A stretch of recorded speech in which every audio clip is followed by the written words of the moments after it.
एक वीडियो तो બે वीडियो થી એના એક વીડિયો ચલા કે હા 25 के मार तो हो के कुणाल ने इधर वीडियो इनके का अंताक्षरी रमने के मारा हो के खबर को बोलता नहीं ना का जी तो कहीं ना कोई बता दें 4 मिलियन 4 मिलियन व्यूज ये लोग क्या भाई और अब सब्सक्राइबर 50 मारा ते 25 के आया से व्यूज 25 के सब्सक्राइबर है तो बरोबर કહેવાય છે તારા માટે થોડું બરોબર કહેવાય આરે ક્રિએશન બધાનો સ્ટેટસ જોવો પછી વિડિયો બનાવવાનો હા ભાઈ કોણ આવી જો તો કરા ઘણા દિવસો બાદ ભાઈ આ તો આનું પેલી ને આનું ઓલે આ મગરોટ નો લે હારો પાહો જઈને આવ્યો તે બોવાના કોમ નહીં બાદ દેવાનું સાહેબ થોડું આમ કોમેડી કર લે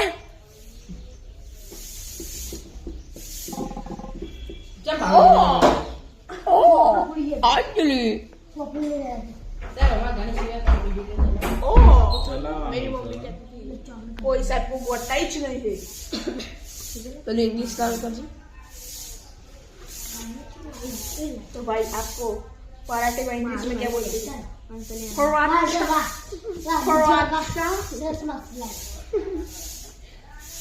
बे मार्क्स आया बोलो अक्षय मार्क्स सारे लेने जा ए चार बॉल पे लेने जा शुरू वाला साहेब कोने बोलता है मलसे फराशा से मारू जाना वो छेल्ले आऊन दिया चला दुमान होता है कालची साहेब अमन थोडं शिकवाडी घसले तो जूस भाई हां जो शिकवाडी मारू चंपल अब चंपल मली जगह हंसले आए थे मली जाता अरे शेख चो हदा मुझे चौक खुद आन खान आई ते विचार हम जो देंगे ना चंपल जो का बुला वो जो का आडी ये तो से बंदू साइलेंसर वाली બે જાઓ હેલો કેવું ચાલશે મારા ભાઈઓ મિત્રો શાંતિ અમે બે આને બે જાડો મિત્રો તો કેમ છો મારા ભાઈઓ મિત્રો ચાલુ કરો કા વિડિયો હારું હારું ચાલુ જ છે એટલે બે જાડો એવું છે ને વાહ વાહ તમે વાવ કહો ને એટલે ચાલુ જ બે હેડો એ અહીંયા આવો હા પસંદ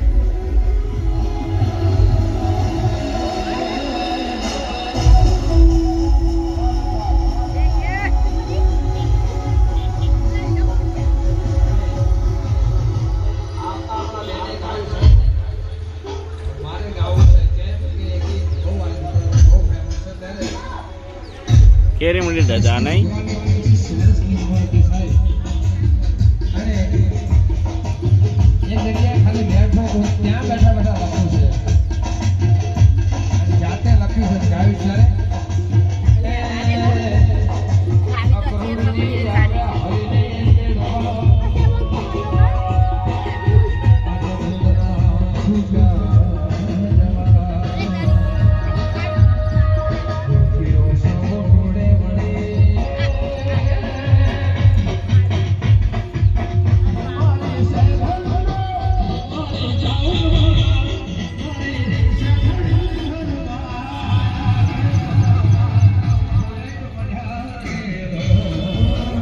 લાડા જતો એ રી બસ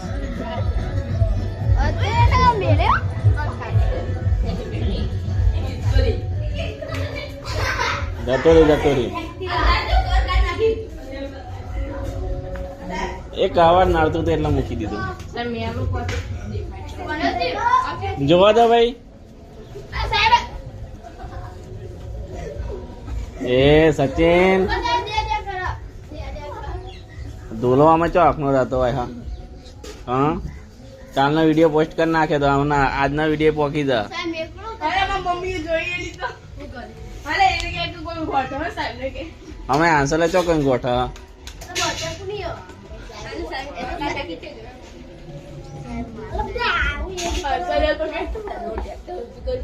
એ અહીંયા જોવા તો ભાઈ ट्रैक्टर में करते अब बेटा पहाड़े सर के पागल बेटा में જોવા તો ભાઈ વાક્ય રચના આપણી શું હતી એ નોર્મલી વાક્ય રચના હોય આપણા પહેલા હંમેશા શું હોય? સબ્જેક્ટ ઓબ્જેક્ટ એવી રીતના ના આવે. સબ્જેક્ટ પાછળ શું આવે? ઓબ્જેક્ટ ટુ બી નું રૂપ આવે. ઓબ્જેક્ટ ટુ બી નું રૂપ પૂરું થઈ જાય. જો નકારાત્મક વાક્ય હોય ને તો અહીંયા નોટ આવે, બાકી ના આવે.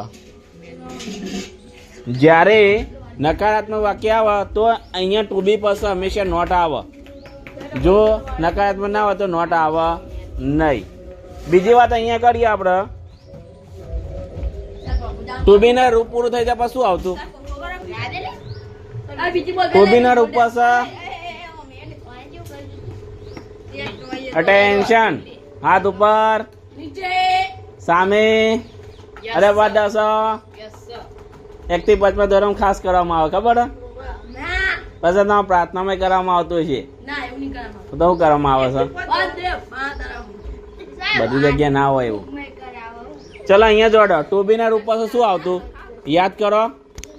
ઓબ્જેક્ટ વર્બ આવે.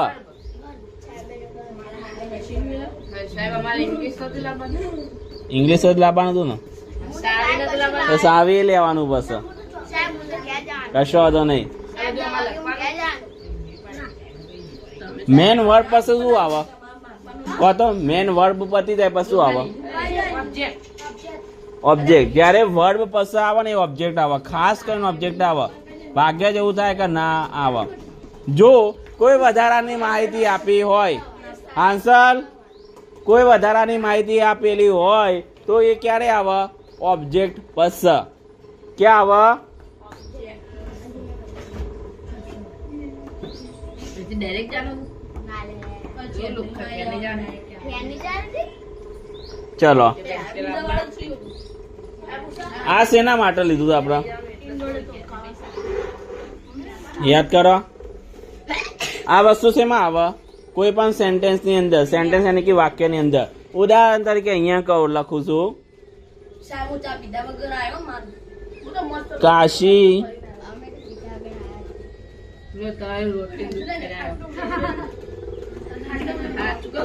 કાશી એન્ડ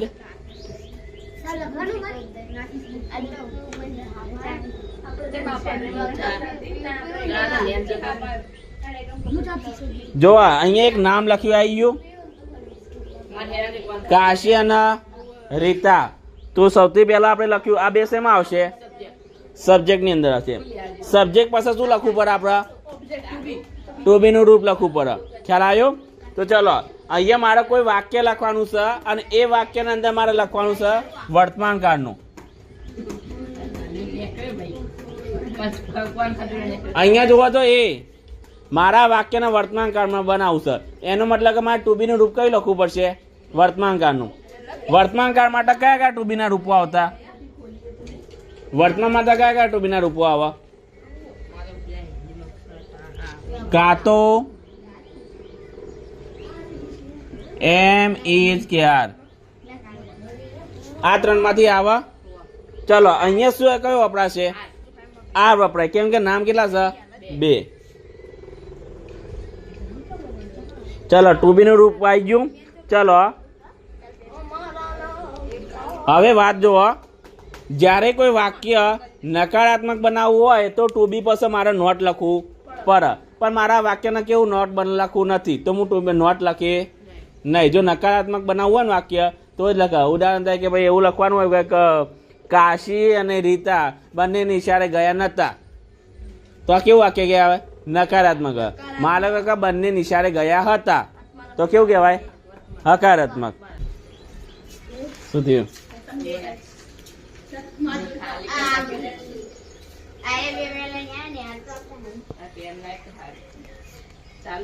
બધું ઉતાવળ રાખજો હો, જેના બાકી.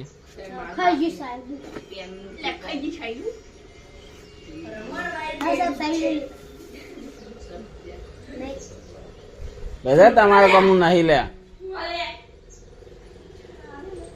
એ દડો બે હો.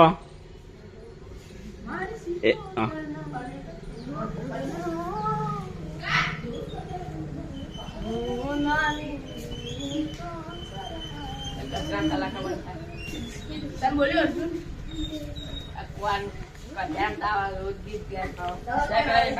માતાજીનું ગીત ગાવું.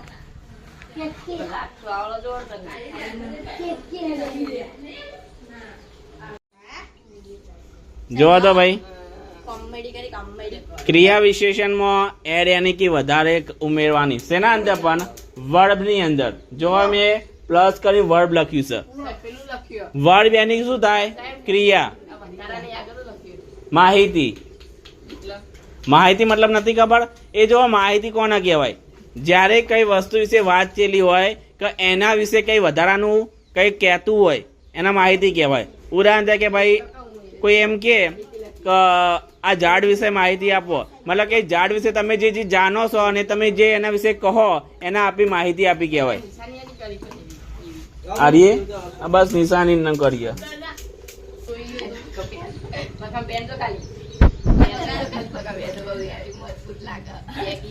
અહીંયા જો તો વધારાની માહિતી આપતો શબ્દ હોય ને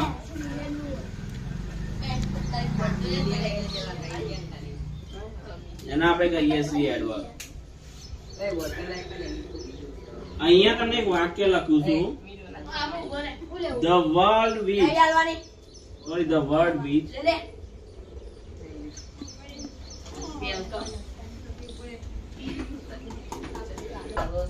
બે દફા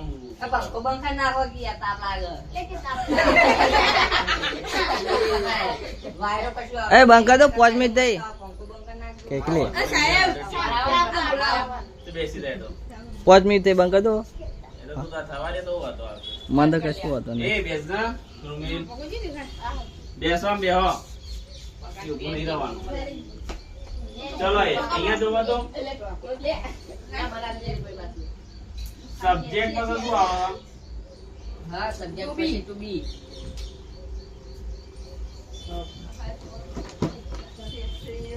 આના હંમેશા આના વચ્ચે હોય છે વર્ડ જ્યારે આપણે સાદું વાક્ય કીધું સાદું વાક્ય ત્યારે આ વાત વસ્તુ કીધી ખ્યાલ ને સાદું વાક્યમાં સબ્જેક્ટ વર્ડ નું વાક્ય લખું છું ડન આઈ ડ્રાઈવ મારે છે નોકરી તો કના મકોન લઈનો કેરફુલી